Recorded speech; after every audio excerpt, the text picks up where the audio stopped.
Are you ready to create a life you crave?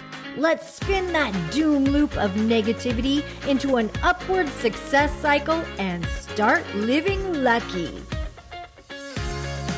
Good morning. I'm Jana and I am living lucky. I'm in the art room this morning. I'm feeling creative and it is a Friday. Does it get any better than that? How lucky am I? Ask yourself that question today. How lucky am I? Please say hello. I want to connect with you. I've been thinking a lot this morning about kindness. Ooh, because sometimes I think the word nice, when people say, oh, she's so nice, or you're so nice, I sometimes think nice it is a 4-letter word. Right?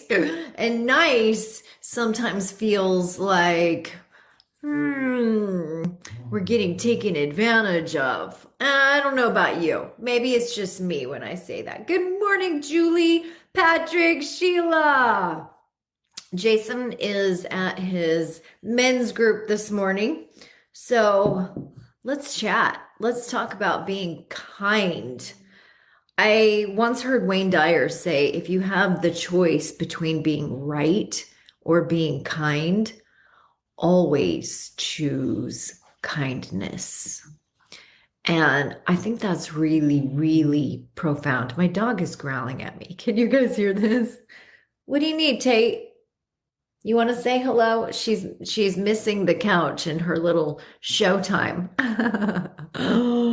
I'll take you out in a minute. Okay?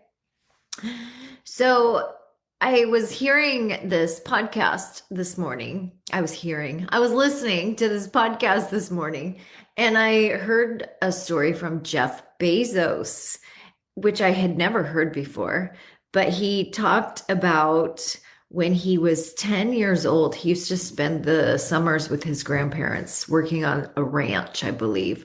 And when he was 10 years old, he was actually in the car and they were taking a road trip. So it was his grandparents and he was in the back seat. His grandpa was driving. His grandma was in the passenger seat and she was puffing on a cigarette. And little Jeff Bezos, who was 10 at the time, was very into numbers. And he had learned in school that every puff of the cigarette takes 2 minutes off of your life. So he's back there doing math and he says to his grandma, hey, grandma, do you realize that with all of the puffs that I have witnessed you take what and whatnot, I don't know the exact details, but he says, you have lessened your life by 9 years.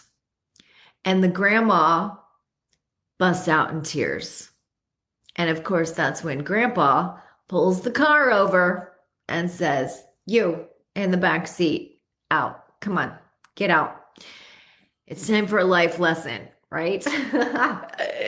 And when Jeff Bezos tells this story, he says there's a difference between, he says, clever is a gift and kindness is a choice. Kindness is a choice. So it's having the discernment of which is needed in that particular situation. And I always feel that kindness wins. Kindness wins. If it's even in question, I think kindness always wins. Good morning, Pam. How are you? Nice is generic, like bad. Be specific. That comes from Julie, right? I also sometimes think nice is, I hate to even say this, but I remember, I probably shouldn't go there, but I remember sometimes when people would say, like in college, during the sorority recruiting, when people would say, oh, she's nice. I just always remember if they can't think of anything better or anything more memorable to say about someone than, oh, she's nice, then I think, well, she probably wasn't that interesting. That's just maybe my own little take on it. But yeah, you're right. Nice is very, very generic. And I also think sometimes that there is a give and take when it comes to, well, yesterday we talked about relationships, right? And sometimes I feel like when you're nice, nice, nice all the time, there's givers, and then there's takers, and then there's also people who are they're like scorekeepers. I'll give if you take, but I expect you to give in return. Do you know what I'm saying? Have you ever been around that? So to get to a point where you can give freely and not expect anything in return is very exceptional, I think. And when you get there, though, because I feel like there's been times in my life when I have given without expecting anything in return. In fact, I feel like I'm there a lot these days. If not, that's where I try to live.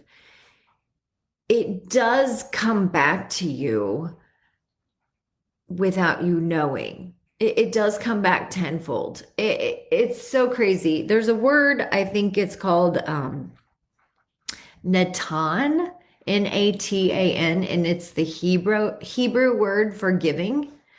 And what's so interesting about this word.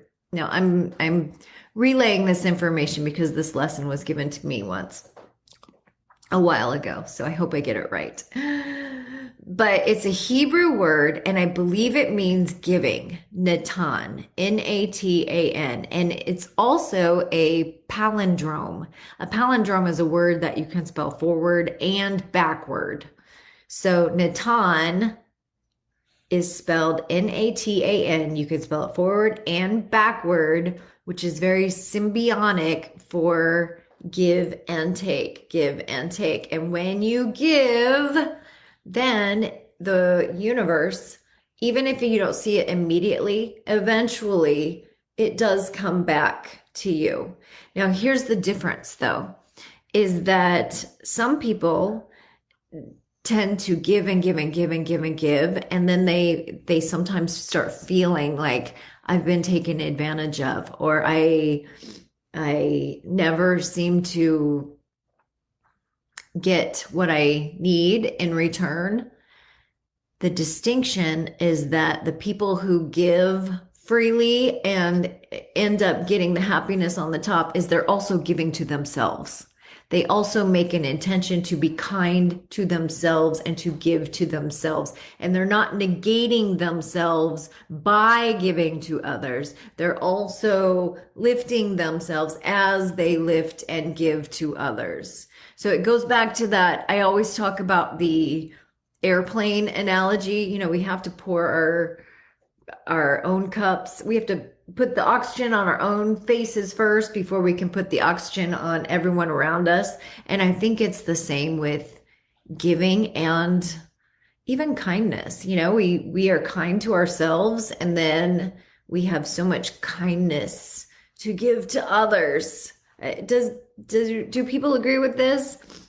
Pam says, unfortunately, sometimes when you're nice, you're considered a pushover. Yes, that's what I'm trying to articulate. Sometimes when you are nice all the time, you start feeling like people don't appreciate this, or they're not realizing how hard I'm trying to be nice. So you want to make sure that you're being nice to yourself as well, being kind to yourself. And then all of a sudden it doesn't matter what anyone else thinks. So that is really what was on my mind this morning. I had my massage yesterday and I woke up, I am so sore. I am so sore. And this week, I kind of just feel like I might actually just go take a nap this morning, to be honest with you. That might be being kind to myself because I feel like my body is talking to me. My body is telling me, Jana, maybe you just need to rest. Maybe that is the best way that I can be kind to myself. Lisa. Lisa's here. I love that. Lisa says, good morning. Nice or kind. I also want to, this just came up in my head. I remember Anne Frank in her diary. One thing that she wrote in her diary was, you can always, even when you feel like you don't have anything to give, you can always give kindness. You can always give kindness. And that's pretty profound for where she was and what she was going through. And I just thought I would maybe put that little tidbit in here as well. We can always be kind. Bye, guys. Have a wonderful weekend. Thank you all for being here. You are the best. Bye-bye. If the idea of living lucky appeals to you, visit us at startlivinglucky.com.